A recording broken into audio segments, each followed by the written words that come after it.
Hello students, कैसे हो सभी लोग। आज अपनी मिसलेनियस एक्सरसाइज का है question number 11। Find the matrix x so that. Matrix x find करनी है, अवयव एक्स ज्ञात करना है, ये अपने को दिया हुआ है। अब देखो, हमें मैट्रिक्स फाइंड करना है, तो मैट्रिक्स तो हम तब फाइंड करेंगे जब अपने को ये पता हो कि उसका ऑर्डर कितना है, कोटि क्या है। तो देखो सपोज एक्स है वो m/n ऑर्डर का मैट्रिक्स है, ठीक है। अब ये जिससे मल्टीप्लाई हुआ है इसका ऑर्डर क्या, देखो 2/3 है ना, 2/3, और जो रिजल्ट मिला वो 2/3 ऑर्डर का है। अब इन दोनों को मल्टीप्लाई किया है, अब इन दोनों को मल्टीप्लाई करेंगे तो इन दोनों का जो प्रोडक्ट होगा वो पॉसिबल कब होगा, इन दोनों का गुणा कब परिभाषित होगा, जब ये दोनों इक्वल होंगे।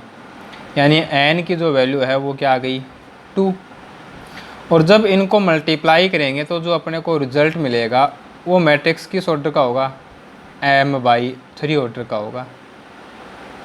लेकिन मिला क्या 2/3, तो m की जो वैल्यू है वो क्या हो गई 2, m भी 2 n भी 2, यानी जो मैट्रिक्स x है वो 2/2 ऑर्डर का होगा। तो हमें 2/2 ऑर्डर का मैट्रिक्स फाइंड करना है। तो हम मान लेते हैं कि मैट्रिक्स x है वो है ये 2/2 ऑर्डर का ले लिया मैंने मैट्रिक्स x।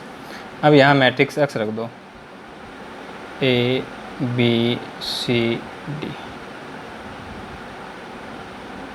ये हमने मैट्रिक्स x लिख दिया। मैट्रिक्स 1 2 3 4 5 6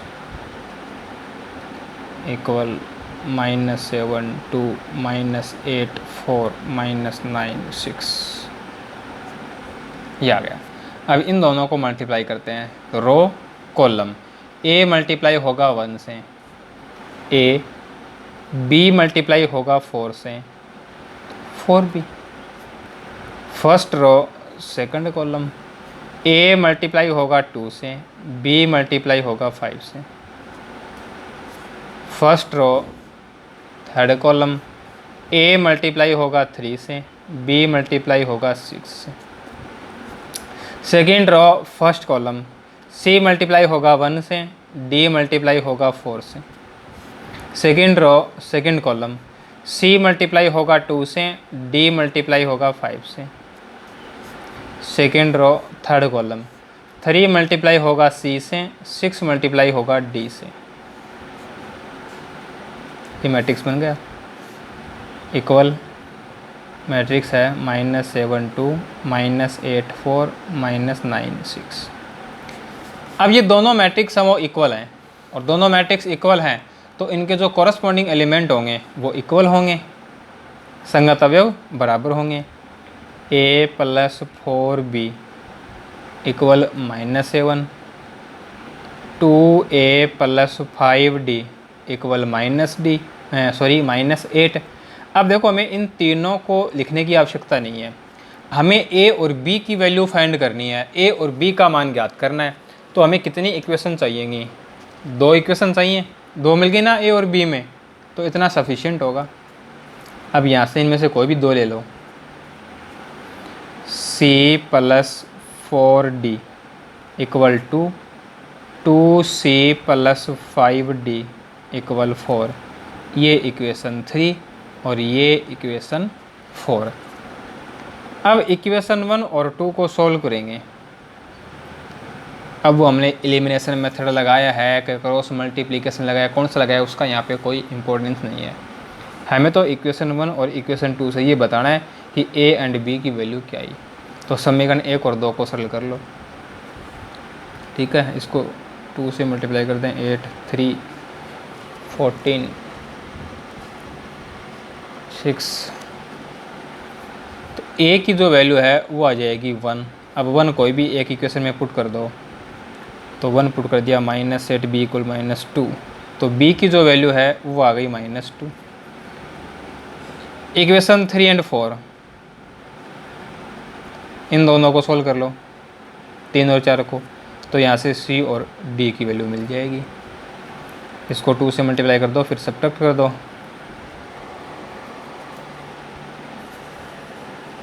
तो यहाँ से डी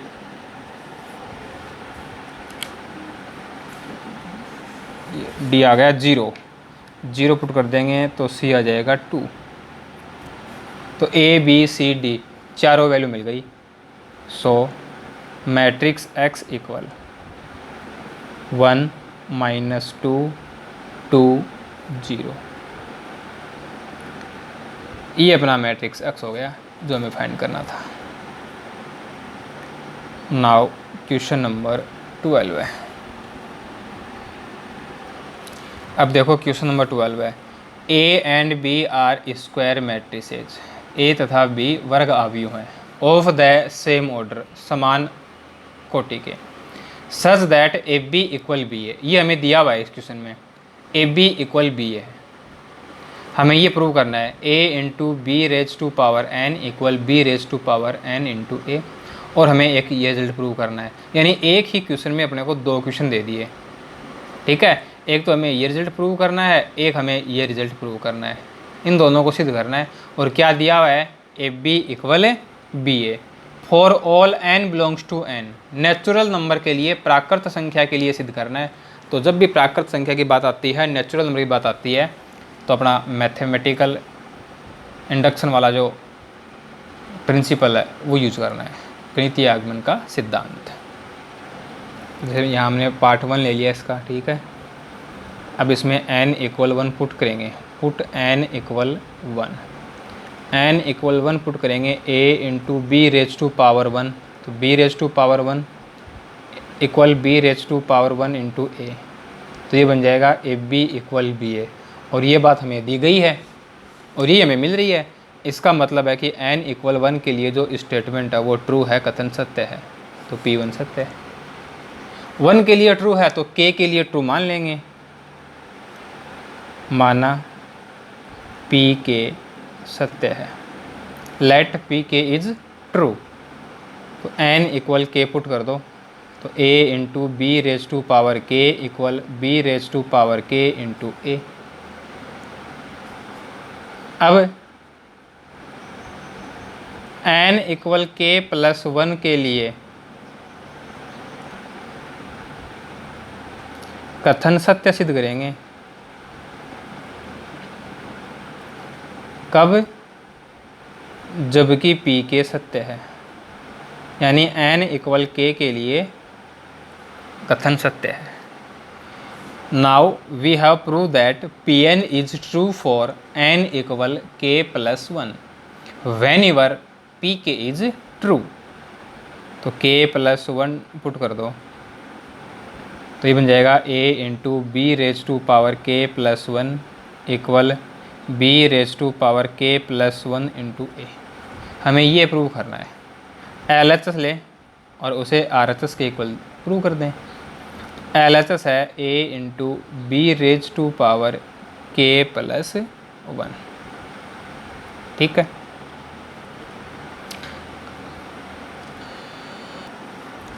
अब देखिए इसे हम क्या लिख सकते हैं, a into B raise to power k into B raise to power k plus 1, इसे हमने क्या लिख दिया, b raise to power k into B. अब देखो a into B raise to power k, इसकी जो वैल्यू है वो यहाँ से हम क्या पुट कर सकते हैं, b raise to power k into A, B raise to power k into A into B. इसे हम लिख सकते हैं b raise to power k into B into A. B पहले लिख दिया, ए बाद में लिख दिया, ठीक है ना, एसोसिएटिव लॉ से। अवयवों का गुणन साहचर्य होता है, ठीक है। अब b raise to power k into b, तो ये बन जाएगा b raise to power k plus 1 into a, और ये अपनी क्या है, RHS। इसका मतलब हो गया कि स्टेटमेंट है वो k प्लस 1 के लिए ट्रू है, P K plus 1 is true. और पी के प्लस 1 ट्रू है तो ये n के सभी नेचुरल वैल्यूज़ के लिए क्या होगा, ट्रू होगा। अतः Pn n belongs to n के लिए सत्य है। So Pn is true for every natural number, for every n belongs to n। ये था इसका फर्स्ट पार्ट। अब इसका सेकंड पार्ट लेते हैं। ये इसका सेकंड पार्ट है। पुट n इक्वल 1,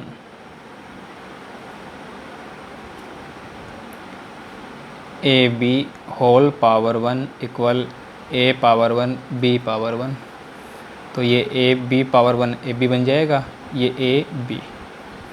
दोनों साइड हैं वो कैसी हैं, इक्वल हैं। दोनों साइड इक्वल हैं, इसका मतलब P1 इज ट्रू। स्टेटमेंट है वो n इक्वल 1 के लिए ट्रू है। Let p k is true, माना कथन है वो n बराबर k के लिए सत्य है। n की जगह k पुट कर दो तो अपना जो स्टेटमेंट है वो क्या बन जाएगा, ए B whole power k equal A power k into B power k, ये बन जाएगा। अब हमें इसको n इक्वल k प्लस 1 के लिए ट्रू प्रूव करेंगे।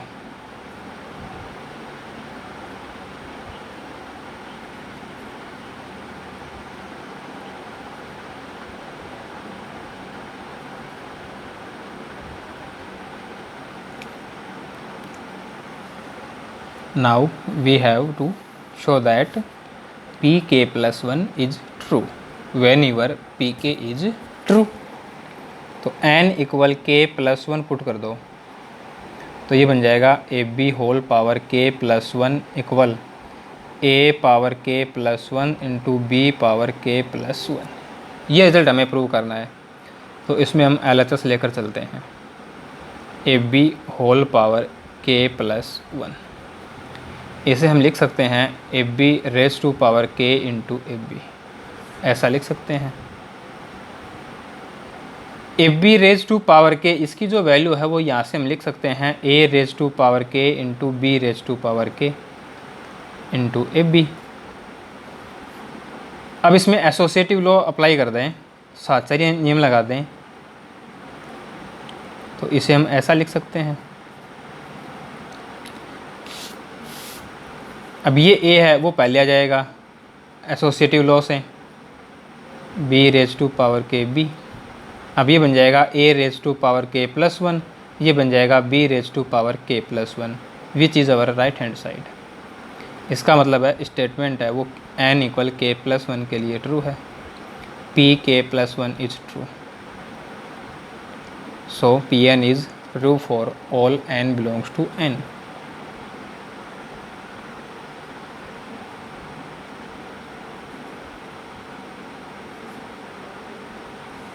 ये था क्वेश्चन नंबर 12 है। क्वेश्चन नंबर 13, क्वेश्चन नंबर 13 है, मैट्रिक्स ए है alpha beta gamma minus alpha. ये मैट्रिक्स ए दिया हुआ है और किस प्रकार से दिया हुआ है कि ए स्क्वायर इक्वल आई है, ए स्क्वायर इक्वल आई है। अब ए स्क्वायर इक्वल आई तो हमें बताना है, MCQ वाला अपना क्वेश्चन है, इन चार में से कौन सा ऑप्शन अपना राइट होगा ये हमें बताना है। तो ए स्क्वायर, ए को ए से मल्टीप्लाई कर दो,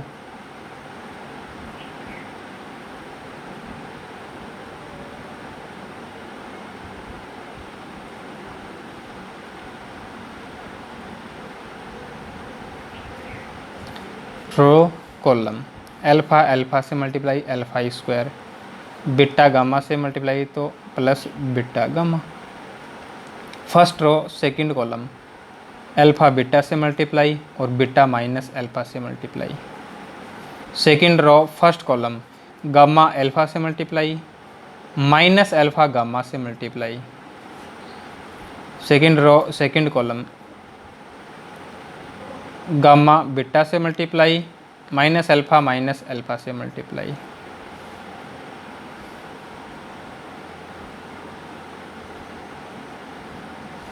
अब देखो alpha beta minus alpha beta 0 बन जाएगा, alpha gamma minus alpha gamma 0 बन जाएगा।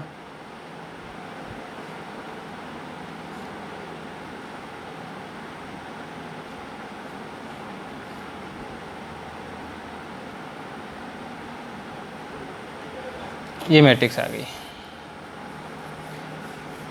अब दोनों मैट्रिक्स इक्वल हैं तो कॉरस्पॉन्डिंग एलिमेंट इक्वल होंगे, संगत अवयव बराबर होंगे। Alpha square plus beta gamma equal 1, इन दोनों को इधर ले जाएं तो 1 minus alpha square minus beta gamma equal 0। तो इसमें जो अपना ऑप्शन है सी वो राइट हो जाएगा। क्वेश्चन नंबर 14 देखो, if the matrix A is both symmetric and skew symmetric then, यानी मैट्रिक्स ए है वो सिमेट्रिक भी है और स्क्यू सिमेट्रिक भी है, दोनों हैं। अवयव ए सममित भी है और विषम सममित भी है। तो ऐसा जो मैट्रिक्स है वो जीरो मैट्रिक्स ही होता है, यानी सममित भी है और विषम सममित भी है, सिमेट्रिक भी है, स्क्यू सिमेट्रिक भी है, दोनों एक साथ सिर्फ और सिर्फ जीरो मैट्रिक्स के लिए ही हो सकता है। तो a is zero matrix, our option b is right. Okay, now question number 15, if a is square matrix, ए है वो स्क्वायर मैट्रिक्स है, वर्ग अवयव है, such that a square equal a square की वैल्यू है वो क्या है, ए है, ठीक है। देन हमें इसकी वैल्यू बतानी है क्या होगी, ये अपने को इसमें 4 ऑप्शन दिए हुए हैं। अब देखो i plus A whole cube, तो इसमें अपनी आइडेंटिटी यूज़ कर दें, सर्वसमय का लगा दें a प्लस बी क्यूब, क्या होगा a cube plus B cube plus 3a square B plus 3ab square, i cube i raise to power n, i होता है, यानी आइडेंटिटी मैट्रिक्स को आइडेंटिटी मैट्रिक्स से कितने भी बार मल्टीप्लाई कर लो आइडेंटिटी मैट्रिक्स ही आएगी। इकाई अवयव को इकाई अवयव से गुणा करने पर इकाई अवयव ही आएगा, चाहे कितनी भी बार गुणा करो। अब देखो ए क्यूब को हम ए स्क्वायर इंटू ए लिख सकते हैं, प्लस 3ia प्लस 3i ए स्क्वायर की वैल्यू हमें दी हुई है a minus 7a, i plus A square a बन जाएगा और a से मल्टीप्लाई होगा तो a स्क्वायर, 3a को आइडेंटिटी मैट्रिक्स से मल्टीप्लाई करेंगे तो 3a ही आएगा, i plus A square equal a दिया हुआ है, ये हो जाएगा 6a minus 7a, a plus 6a 7a minus 7a cancel, तो अपना जो रिज़ल्ट है वो आ गया i। तो ऑप्शन सी इज़ राइट। ये था अपना क्वेश्चन नंबर 15। तो क्वेश्चन नंबर 15 है, इसी के साथ अपना जो चैप्टर नंबर 3 है वो कंप्लीट होता है।